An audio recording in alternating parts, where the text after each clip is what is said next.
Bismillah wassalatu wassalamu ala sayyidina wa nabiyina Muhammad sallallahu alaihi wasallam wa ala alihi wa sahbihi wa man tabi'ahum bi ihsani ila yawmiddin. Yan uwana masu albarka ne mana gaisuwa irin ta addinin musulunci. Assalamu alaikum wa rahmatullah. Kamar da yadda muka saba a wannan kafa mai albarka muna tattaunawa akan matsaloli da suka shafi matsalolin da suke faruwa a gidajen mu. Kuma mukan amsa tambayoyi ne na 'yan uwa da suka turo da shi.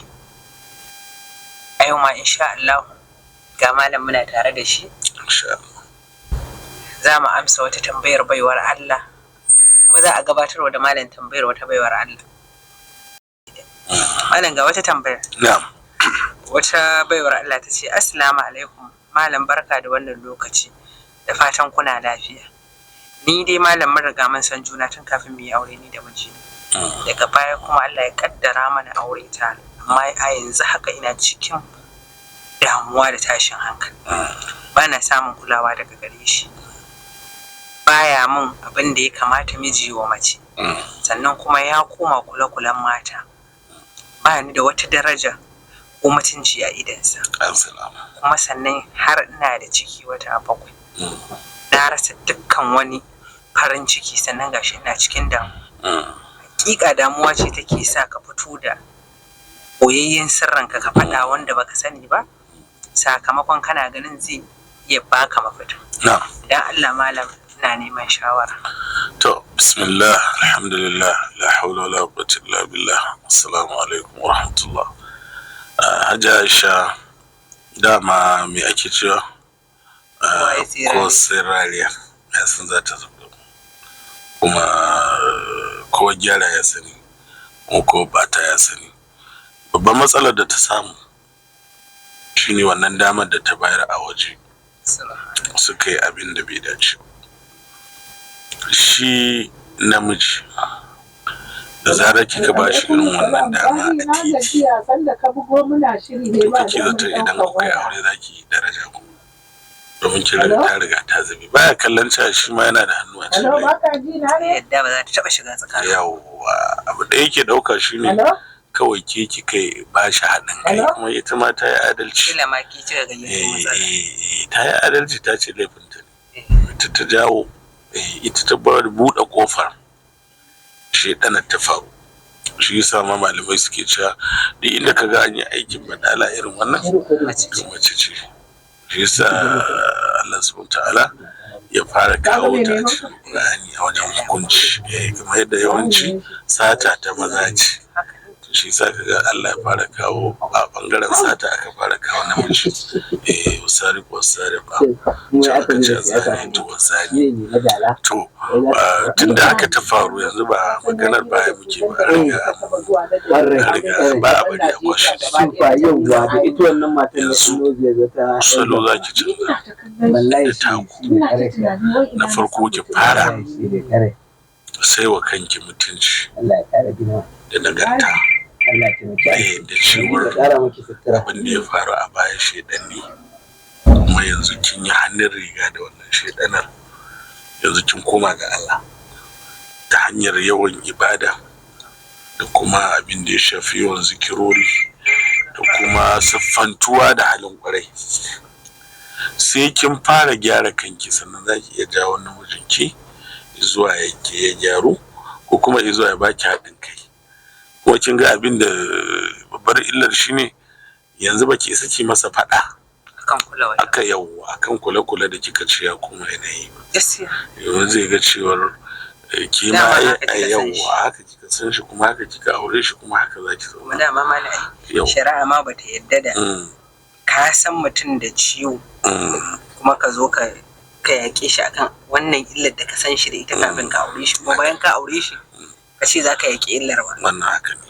Kuma ga bugu da ƙari Hajji Aisha shine, ita yanzu da bayan ya aure ta ya gane ashe aure ba iya mu'amala aure ba ce aure, ko wasu abubuwa da yawa, to kila ba ta da su, kila ita ma ba ta tanade su ba.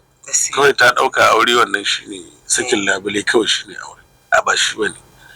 Shi wani bangare ne na zaman aure wanda in an samu ɗaya mahaɗin suka haɗu sai su yi daɗi, sai ya zama ya daɗi. Bangare ɗaya baya ba da zama aure. Cewa kawai kin ɗau aure sakin labule ba shi bane.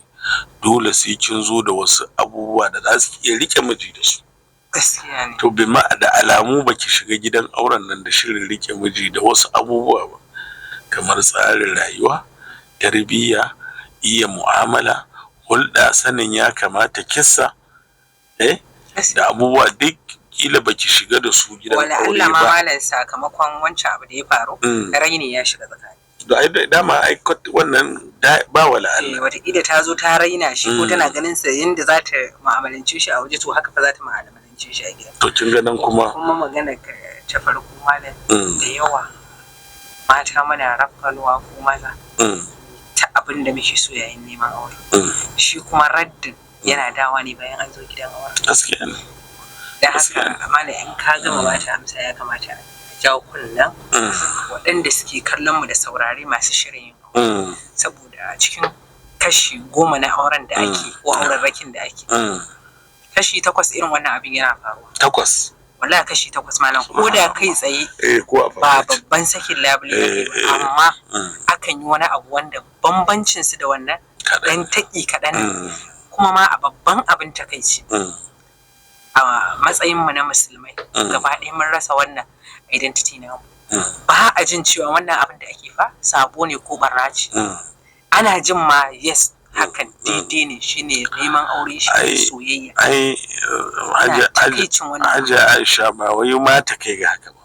Ko a social media yanzu da wasu ke fitowa suna yin batsa ta hanyar shiga ko su raye-raye ko su maganganu, to wannan abin wallahi sai ya taba gidan auren su. Kin ga dai kawai ta sikirin aka gani, za ki ga sai ya taba gidan auren su. Domin wanda ya aure ta in anan ya gano ta ya zaɓe ta a mace, to yana mata kallon wannan rashin mutuncin da take da shi. Ita ma ta karya kashin bayan aure. Ta karya. Ba za ta taɓa zuwa ta zo za ta zo masa. Rayuwa ai sai a mutu kwakwai rai kwakwai. Ba za ta taɓa zuwa da wani abu ya ɗauka wani abu na nagarta ta zo da shi ba. Kawai ya ɗauke ta ya zo ya hole da ita kawai, amma bata isa ta taɓaka komai na kirki ba. Ko ba zai kalle ta da wannan. Sai ta yi taubatan nasuha. Taubatan nasuha. Duk matar da ta yadda wanda zai aure ta ya ga lagwanta tun a waje, to ta kaɗe ta shigo gidan aure, ko da ko bata kai su ga sakin labule ba, matuƙar sun yi abubuwan da suke na badala, to wannan abin sai ya affect, sai ya taɓa zaman ta a gidan aurenta, zai taɓa mutuncinta, darajarta da kimanta, kuma wannan abin zai sa iya daren mata ya taka ta, kuma wannan dalilin yasa ba za ta iya man nasiha ba, ba za ta iya ba shawara ba, ba za ta iya masa hange karba ba, ba za ta zo masa da wani abin kirki ya kula da shi. Allah ya dace da mu insha Allah.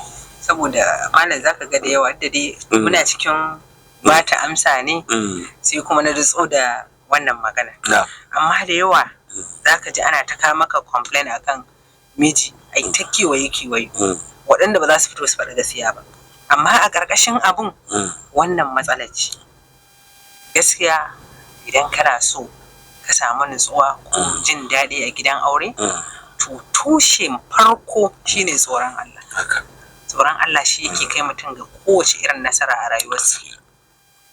Kuma malam ita waccan akwai ƙarasan shawara, ko da yake ka riga ka gama ba da shawara, ta koma ga Allah ta yi istighfari, ta yi tuba na gaskiya, ta ji aranta ta tuba, wala Allah zai tausaya mata kai ka mata mafita.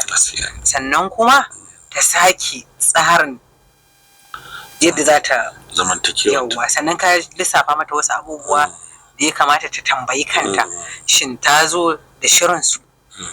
Dan gidan aure tafiya ce wadda take buƙatar guzuri. Wa'annan guzaran ne da malam ya shinkina da su, in ku baki da su tafiyar za ta baki wahala.